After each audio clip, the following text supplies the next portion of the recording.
Welcome to 108 news Telugu బులెటిన్ల ముందుగా headlines.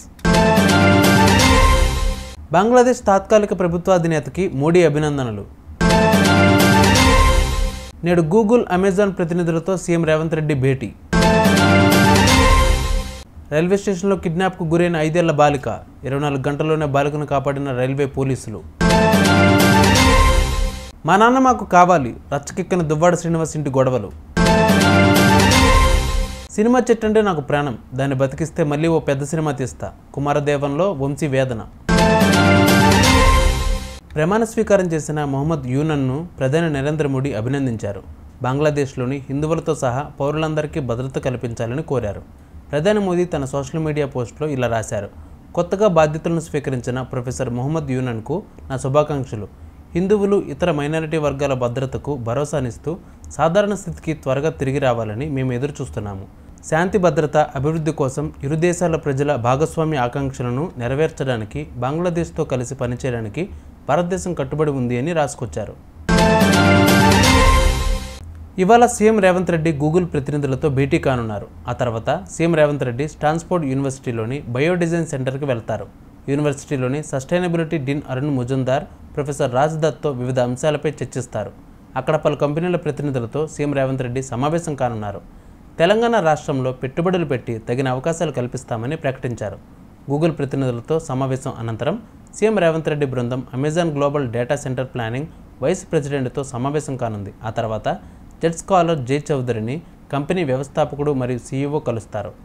ఇన్కోవిక్స్, fissure scientific, monarch ట్రాన్స్ట్రక్ట్ ప్రతినిధులతో CM Revanth Reddy సమావేశం కానున్నారు.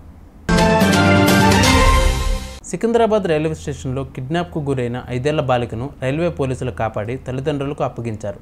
ఈ కిడ్నాప్ కేసులో బీహార్ రాష్ట్రానికి చెందిన పర్వేజ్ అనే వ్యక్తిని రైల్వే పోలీసులు అరెస్ట్ చేసి రిమాండ్కు తరలించారు. కేవలం 24 గంటల్లోనే రైల్వే పోలీసులు బాలికను సురక్షితంగా కాపాడి తల్లిదండ్రులకు అప్పగించారు. ఆర్థిక ఇబ్బందుల కారణంగానే పర్వేజ్ కిడ్నాప్ చేసినట్లు విచారణలో వెల్లడైంది.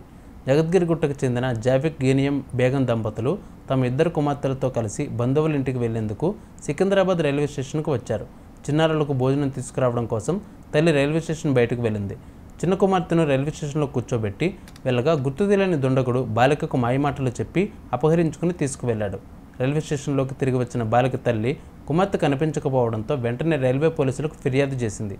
ప్రత్యేక బృందాల ద్వారా గాలింపు చేపట్టిన రైల్వే పోలీసులు సీసీ కెమెరాల ఆధారంగా మెహదీపట్నం చిన్నారి ఉన్నట్లు గుర్తించారు. బాలికను సురక్షితంగా తల్లిదండ్రులకు అప్పగించారు. దువ్వాడ దంపతుల కథలోకి ఇప్పుడు మరో మహిళ ఎంటర్ అయింది. నిన్న రాత్రి దువ్వాడ శ్రీనివాస్ ఇంటికి వచ్చిన 2 కూతుర్లు అర్ధరాత్రి వరకు ఆందోళన చేశారు. మా నాన్న మాకు కావాలంటున్న దువ్వాడ కూతురు మరో మహిళతో ఇల్లీగల్గా ఉంటున్నారంటూ సంచలన ఆరోపణలు చేశారు. ఏ హక్కుతో ఆమె మా ఇంట్లో ఉంటుందని ప్రశ్నించారు. ఆమె మాయలో పడి నాన్న తమను పట్టించుకోవడం లేదని ఆవేదన వ్యక్తం చేశారు. ఎన్నిసార్లు ఫోన్లు చేసినా, మెసేజ్లు చేసినా నాన్న స్పందించడం లేదంటున్నారు. ఎన్నికలకు ముందు టెక్కలి వైసీపీ ఇన్ఛార్జిగా దువ్వాడ శ్రీనివాస్ను తొలగించి దువ్వాడ వాణిని నియమించడం పెను సంచలనమే సృష్టించింది. మళ్ళీ ఏమైందో ఏమో, ఎన్నికల టైంకి దువ్వాడ శ్రీనివాస్కే టికెట్ కేటాయించారు. దానితో భార్యాభర్తల మధ్య వార్ మరింత ముదిరింది. అప్పటికే వేరువేరుగా ఉంటున్న దువ్వాడ దంపతులకు మధ్యలోకి మరో మహిళ వచ్చి చేరింది. ఇదే ఇప్పుడు కొత్త రచ్చకు దారితీసింది. గోదావరి నదికి దర్శక రచయిత వంశీకి ఎనలేని అనుబంధం ఉంది. వంశీ తీసే సినిమాల్లో సగభాగం గోదావరి తీర ప్రాంతంలోనే సాగుతాయి. కుమారదేవంలోని సినిమా చెట్టు అంటే ఆయనకు ఎంతో ఇష్టం. తన ప్రతి సినిమాలోనూ కనీసం ఒక పాటను ఇక్కడ తీయడం అలవాటు. ఈ విషయాలన్నింటినీ గుర్తు చేసుకుని ఆయన భావోద్వేగానికి గురయ్యారు. తూర్పుగోదావరి జిల్లా కుమారదేవంలోని సినిమా చెట్టు కూలిపోయిందని తెలిసిన వంశీ గురువారం ఈ ప్రాంతానికి వచ్చారు. రాగానే చకచకా నడుచుకుంటూ చెట్టు వద్దకు వెళ్ళి అన్ని వైపులా తిరుగుతూ కొంతసేపు అలా ఉండిపోయారు. చెట్టు పునర్జీవనానికి కృషి చేస్తున్న రాజమహేంద్రం రోటరీ క్లబ్ ప్రతినిధులు, స్థానికులు రావడంతో వారితో వంశీ మాట్లాడారు. తర్వాత చెట్టు వద్దకు వెళ్ళి తన సెల్ ఫోన్లో చిత్రీకరించారు.